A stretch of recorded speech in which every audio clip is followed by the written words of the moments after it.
Hello dear viewers, welcome back again in Glittering Biology with your Bio Guru Alok. Here once again I am along with you with unit 2nd of your book, that is the genetics, and under unit 2nd we are just going to select today a new chapter, that is molecular basis of inheritance. Hope you have gone through the previous chapter, that was the principles of inheritance and variation, and prepared all notes related with syllabus.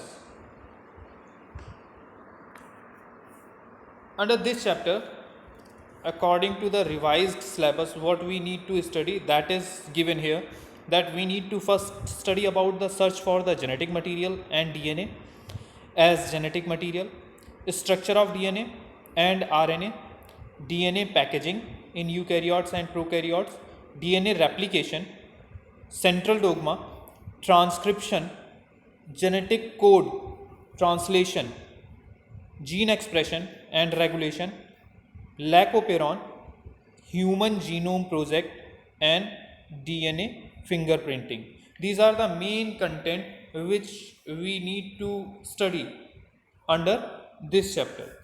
So let's begin with your chapter, that is molecular basis of the inheritance. Actually, here we will just talk about the material which contains genetic information. That material is in technical terms called as the hereditary material, or it is called as the genetic material.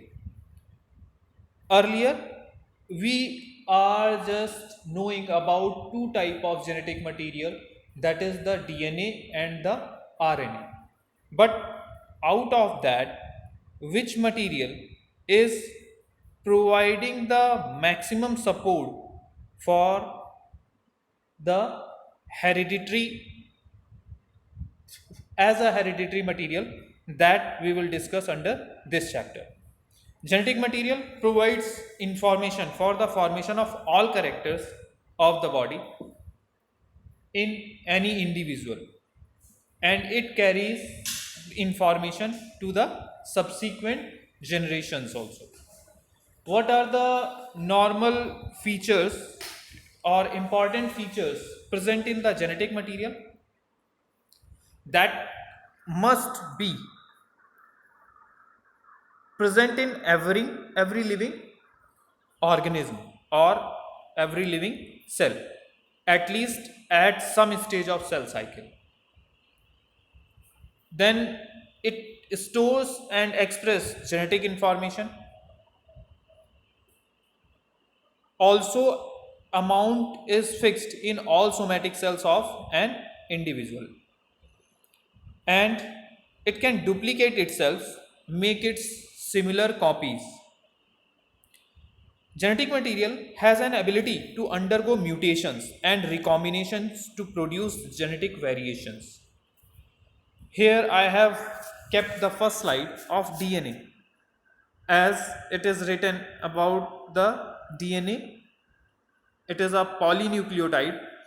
Here you can see DNA is made up of what are the basic constituents which are present along with the DNA, that is nitrogenous base, a deoxyribose pentose sugar, and a phosphate group.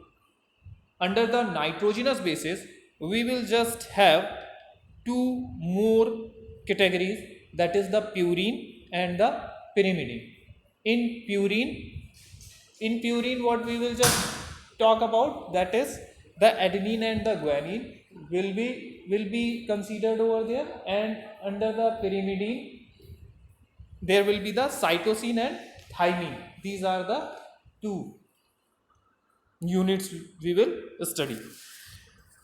Here DNA is a very important polynucleotide.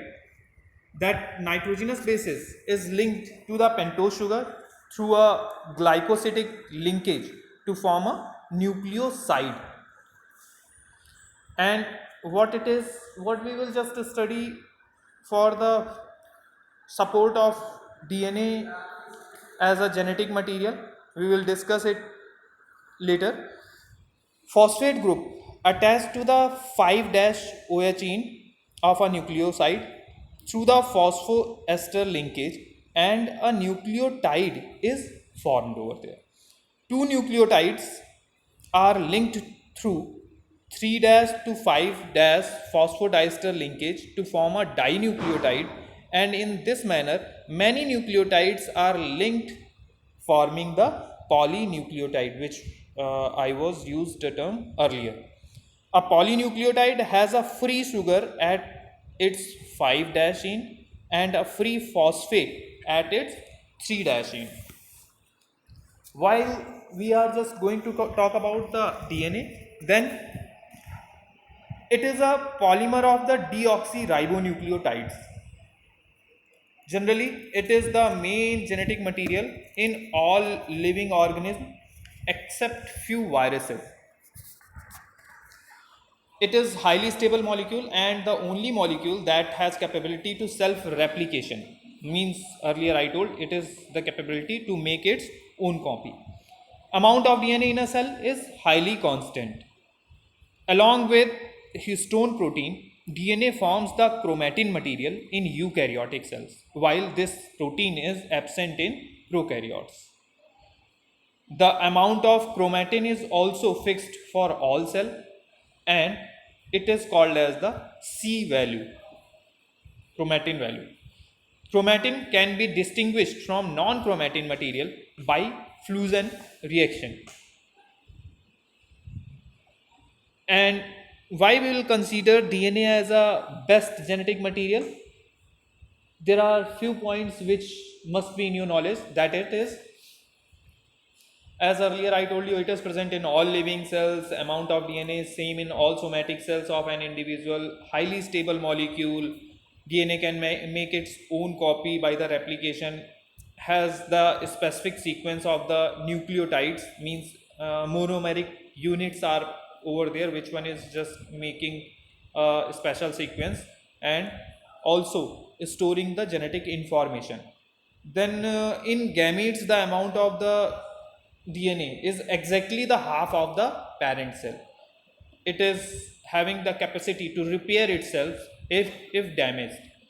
Organelles such as the chloroplast and the mitochondria are autonomous only because they have their own DNA, and it is sensitive to the environmental mutations, means they can just consider the different minute changes into the genetic composition also. These are the points through which we can just consider DNA as a genetic material for maximum living beings on the earth. But how we can prove this? What are the proofs available which shows that DNA as a genetic material? So for this purpose, F. Mischier has described it as a genetic material. Then after his theory, several scientists tries to show that how it is showing the proper nature of genetic material through their experiments. The first experiment what we are just going to talk about, that one is the Griffith experiment on the transformation. Means transformation experiment, if it is asked in the board examination, then you have to just write about the Griffith experiment. It is performed by the Friedrich Griffith in 1928. What he has selected, obtained two strains of bacterium Diplococcus pneumoniae, that is bacteria causing the pneumonia in mice, also known as the Streptococcus pneumoniae. One of the strain was the virulent, or it is called as the S strain, means which can cause the disease, and other strain was the avirulent, or it is called as the R strain, it is non-pathogenic. How he has performed this experiment, I tried to show you with the that slide, that here you can just see that there are the four columns are present. He has performed his experiment with the mice, carried out these strains. He injected a virulent or non-virulent bacteria in a mice, and mice developed no illness. In the first column you can just see that rough strain, it was non-virulent, and here what it is, that whenever he has injected that mice shows no illness, and mice is mouse lives. Then the second one is given, that second column is representing what, that smooth strain, means it was the virulent, means pathogenic strain. He then injected virulent bacteria in the mice, and consequently all mice died. You can see in the picture. Then third stage is, he then heated the virulent bacteria, and these heat killed bacteria were injected in mice. The mice developed no illness over there. Means whenever that bacteria, virulent bacteria, has been heated, its property to cause the disease was removed, and in that case there was no illness was observed under this condition.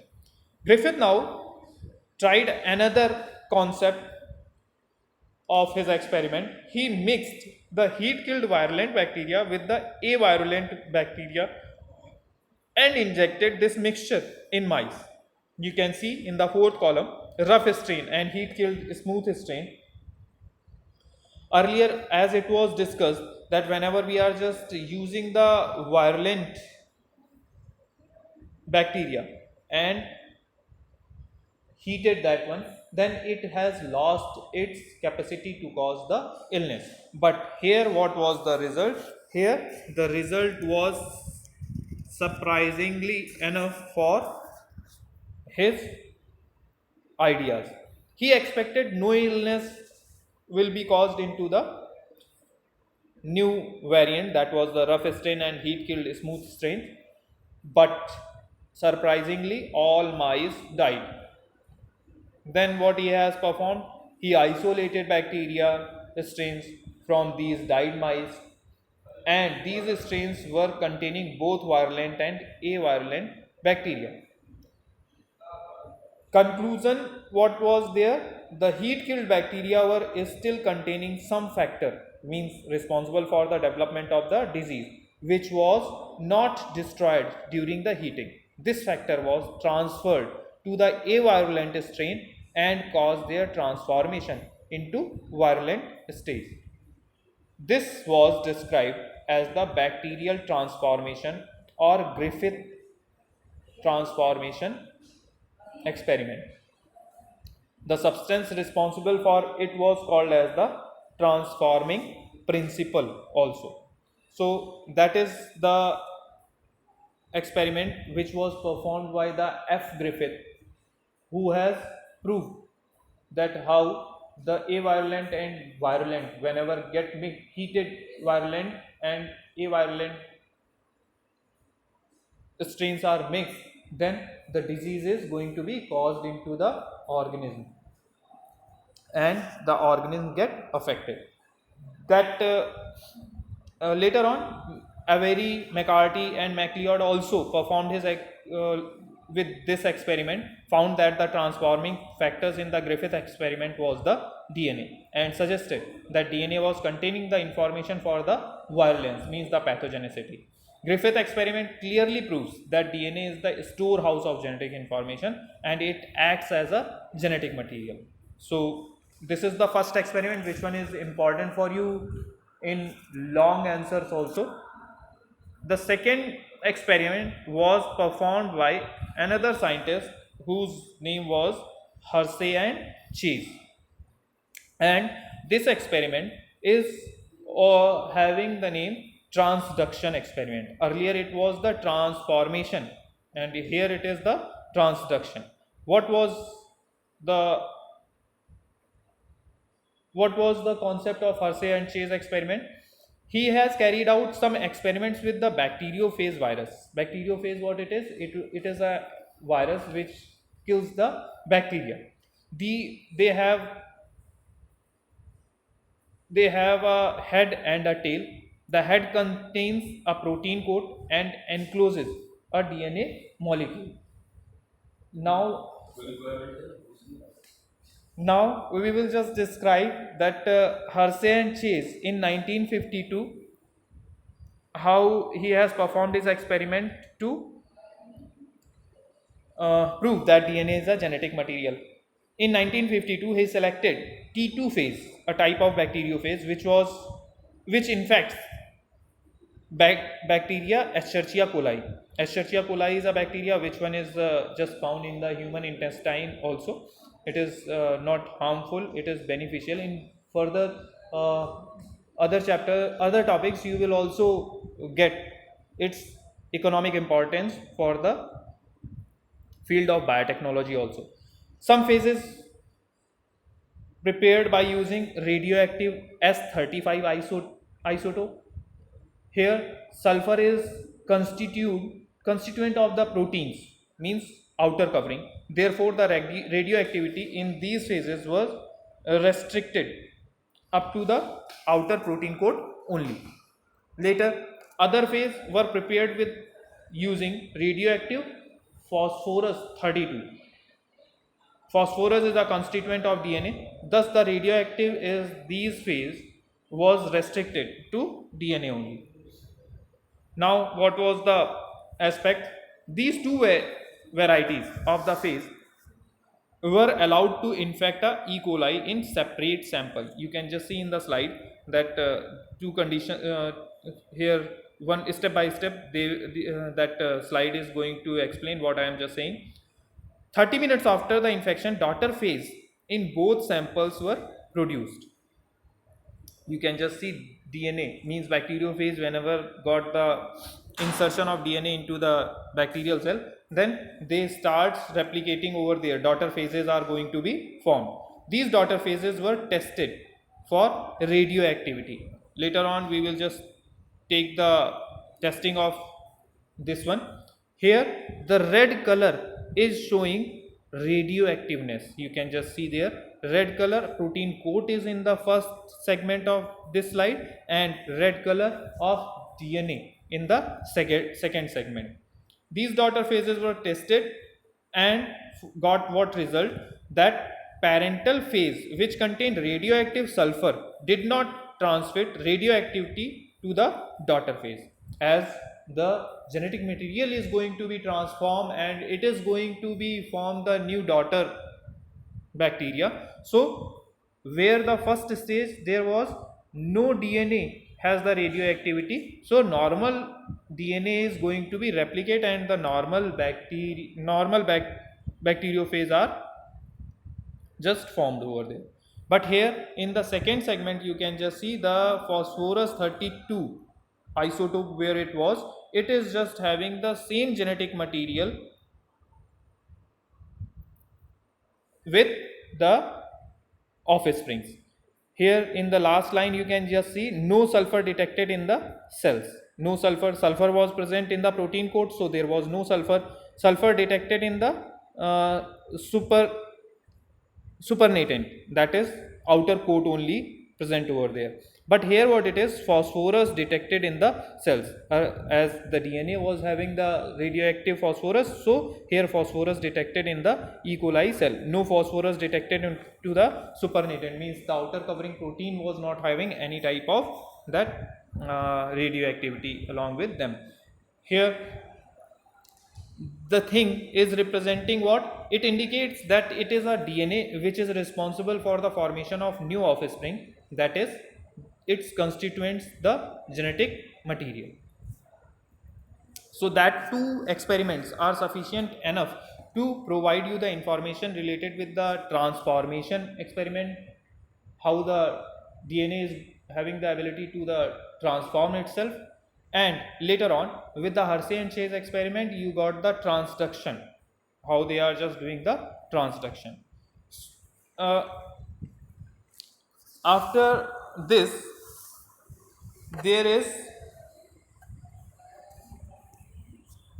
a concept that what features the genetic material must have to fulfill the as a criteria of genetic material, that it should be able to generate its replica. I told earlier that replication is most important phenomena which must be present along with the genetic material. It should be chemically and structurally stable, and it should be stable enough not to change with the different stage of life cycle, age, and the physiology of the organism. Also, it must provide the scope for the slow changes, means mutation, and can it has the ability to express itself in form of the Mendelian character. Now, after this, the next content which you must know about, that is the chromosome. Here it is given about the characteristics of the genetic material. In the next slide you can just see, that is the characters which I told earlier. That is sufficient for today. In the next lecture we will discuss about new topic related with chapter. Thank you everyone.